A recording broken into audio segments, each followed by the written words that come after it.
こんにちは、堀田茜です。今日は私の普段のスキンケアとメイクアップをご紹介したいと思います。こだわりのポイントだったり、最近私はまつげをバサバサにメイクするのをハマっているんですけど、そういうポイントも含めていろいろご紹介していきたいと思うので、ぜひ最後まで見てください。まずは今、朝起きて30分お風呂入ってもポッカポカの状態なんですけど、もうまず私はお風呂上がりにこのエッフェオーガニックの化粧水をバーッと吹きかけるところから始まります。やってる時の顔大丈夫でしたかね。でも本当にこれね、匂いもいいし、もう毎回首まで伸ばしてるんですけど、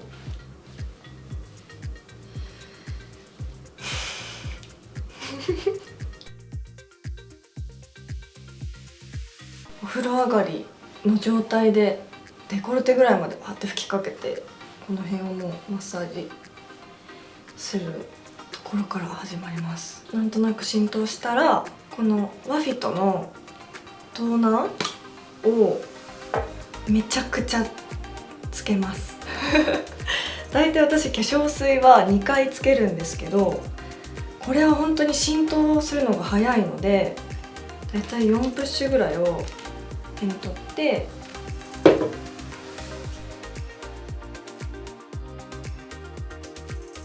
もう本当にこれぐんぐん肌に吸い込んでくれるので、なんかそんなベタつかないんですよね。しかもいっぱいつけてるのに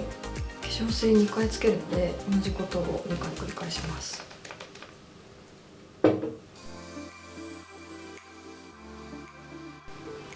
はい、こんな感じで、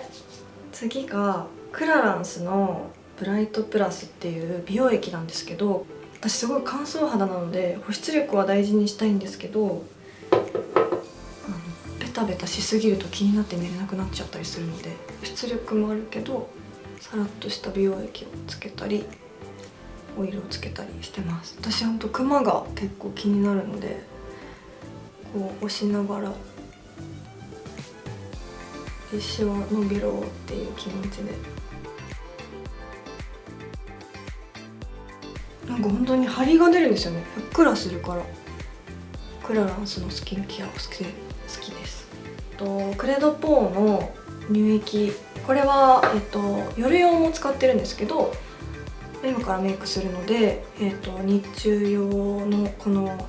SPF25 でちょっと日焼け止め成分が入ってる方を使ってます。日焼け止め感が全然なくて、この後にメイクしてもよれる感じが全然ないので、しかもめっちゃ持ちます。その値段も結構いいお値段するんですけど、いらない、なかなか。次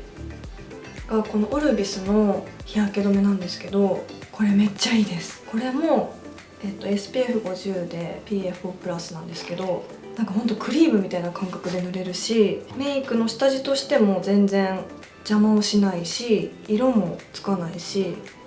気になったらすぐ塗り直せるので。化粧水の後にこういうパックを使うこともあります。これアーティスティック&CO のパックなんですけど、すっごい美容液がひたひたで、パックシートも素材もすごく好きで、なんかフィット感があって保湿力がとにかくすごいし、匂いも好きなのでおすすめです。結構これは大事な撮影の前に使うことが多いです。お守り的な存在で使っています。はい、ということで私のスキンケア終了です。スキンケアは毎日の儀式的な存在なので、あんまりこうストレスになることなく、自分を癒すつもりで長く負担のないように続けていくことを心がけています。続いてはメイクアップを始めます。ファンデーションは2種類使ってるんですけど、まず最初にNARSのクッションファンデ、ハラっていう色でちょっと明るめだったんですけど、なのでハイライト的な感じで仕込む感じで使ってます。本当にちょっとだけつけたら目の下にちちょんちょんってつけたらこのクッションを叩き込んでいく感じ。本当にこれはやりすぎ禁物。光でクマを飛ばします。大好きなファンデーション、私のセルボークのスティックファンデーションなんですけど、自分の肌の色に合うと思うんですよね。ちょっと黄みが強い肌なので、私はこのセルボークの101番かなを使ってて、でこれをこのクッションをした後にパウチで伸ばす。でおでこにも軽くつけて、でこのスポンジもめっちゃいいんですよね。ロージーローザーの分厚いスポンジなんですけど、浮いてないかな。ハイライトをこの段階に仕込みます。これシャネルのハイライトでボームエッサンシエルっていうやつなんですけど、でもすっごい流行ったので持ってる人も多いと思うんですけど、このバーム状のハイライトなので、本当につけすぎるともうツヤとテカリって表裏一体だと思うので気にしながら。乾燥肌さんにはめっちゃおすすめのハイライトです。で次にナーズのソフトマットコンシーラー。このコンシーラーはマジでいいです。クマに悩んでる人はおすすめ。太めのブラシに取って、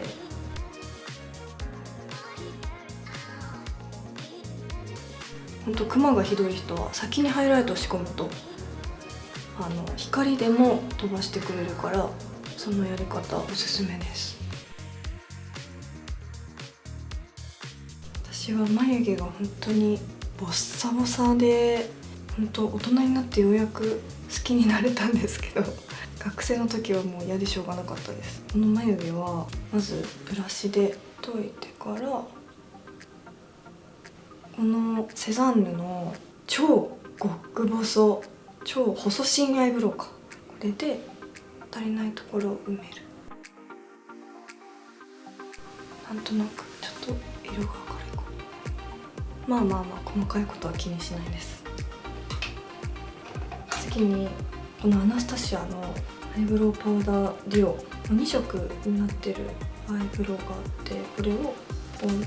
つけて叩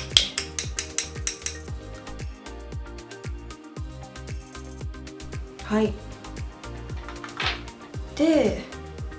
アイシャドウか。このシャネルのこの4色パレットがもう大好きで、すごい肌のトーンと合うなと思うし、なんか絶妙に彫りを深く見せてくれるので、これすごい好きで使ってます。右上の色を軽く取って、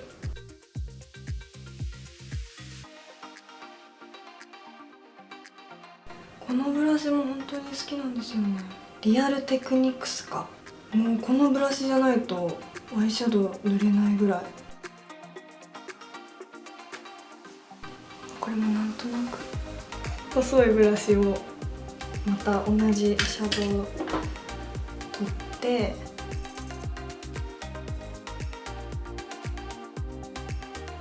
最近ラメメイクがまた私の中でブームで、カネボウのジェリーアイシャドウ、ちょっとジェルっぽい質感のアイシャドウなんですけど、まだ発売前なんですけど、ヘアメイクさんに教えてもらって、今日ちょっとこれでトライしたいと思います。ジェル状のアイシャドウでスライムみたいな感じなんですけど、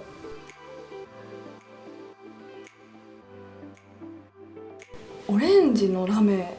なので結構イエローベースっていうか、黄みが強い肌の人にはすごい合うと思います。しかもこれ乾くと全然動かなくなる。塗れたらアイラインは2色使ってるんですけど、 D アップのシルキーリキッドアイライナーとシフォンブラウンと同じく D アップのブラウンブラックを使ってます。このシフォンブラウンって色を目頭から私はまつげの上ってよりかはまつげを埋める感じで塗る方がなんとなく目が大きくなる気がするの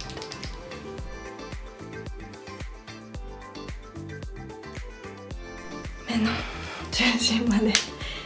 たらなんか息切れしてきちゃった。このブラウンブラックの色でこの目の真ん中から目尻2ミリぐらい延長線に引く感じです。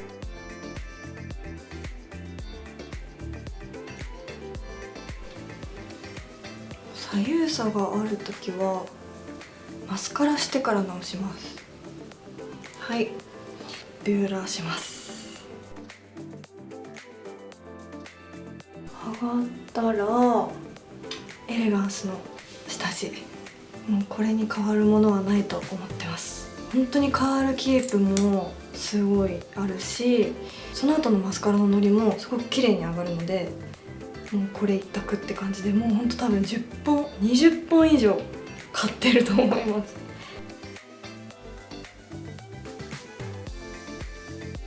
で、この下地は乾く前に急いでマスカラを塗ります。マスカラはハイパーカールボリュームメイベリンのコームがめちゃくちゃすっごいまつげが上がるのでおすすめ。マスカラはバサバサがやっぱ良くないですか。下まつげはコームだと塗りにくいので、メイベリンのボリュームエクスプレスラッシュセンセーショナルブラックマスカラでは下まつげにも塗ります。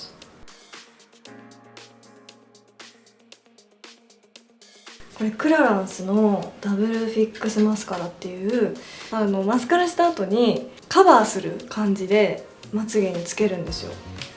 するとこれは本当イッテ Q の時に絶対欠かせないんですけど、雨に濡れても海に落ちても泥に落ちても泣いてもマスカラ取れません。私はもうこれはイッテ Q の相棒ですね。もう三種の神器って感じです。これをマスカラの上にで、本当に、海に行く時とか濡れる時とかはこうちょっと乾かしてからもう一回重ね付けするとカバー力というかマスカラが落ちなくなります。なんか小さいブラシで塗りやすいし、そうおすすめです。マスカラこんな感じです。リップはNARSのこのシリーズが大好きなんですけど、この服に合うのがこの色な気がするので、ベルベットマットリップペンシルの2498番塗りますが、その前に軽くこのリップマキシマイザーのディオールのシマーブロンズっていう色なんですけど、これをまずしかんでリ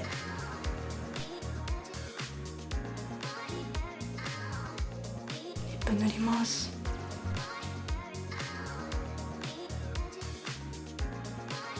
どうでしょう。で、最後にリップ塗ってからバランス見て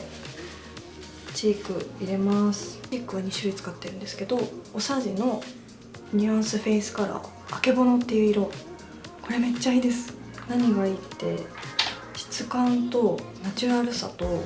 の色が綺麗。眉毛もまつげもリップもチークもってなるとすごいことになっちゃうので、最後チークは結構バランス見て足したり引いたりするのですが、これは結構なんか調整しやすいかも。おさじのチークは。最後にローラーメルシエのチーク、これ本当に色が超淡いんですよ。で、チークかなって一瞬思うぐらい、なんかフェイスパウダーかなって思うぐらい淡いんですけど、なんかメイクさんがこれをフェイスパウダー代わりに使ってて、でプライベートだとこれをこうメイクの最後に太いブラシで私はつけてるんですけど、つけて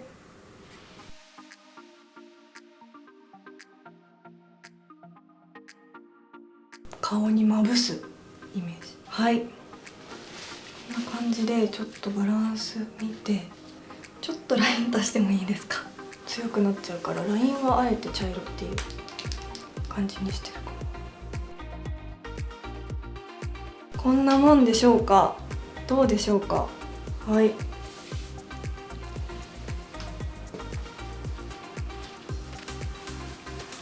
はい、こんな感じです。今日はちょっとマスカラたっぷりめにつけたのと、ずっとハマっているラメメイク、ラメのシャドウ新色を使ったのと、あとは洋服に合わせたリップのメイクの感じにしていました。これからも自分らしいメイクを追求していきたいと思いますし、雨に濡れても泣いても落ちないメイクも研究していきたいと思いますし、いいのがあったらなんかシェアしたいと思います。はい、ということで今日は最後までご覧いただきありがとうございました。バイバイ。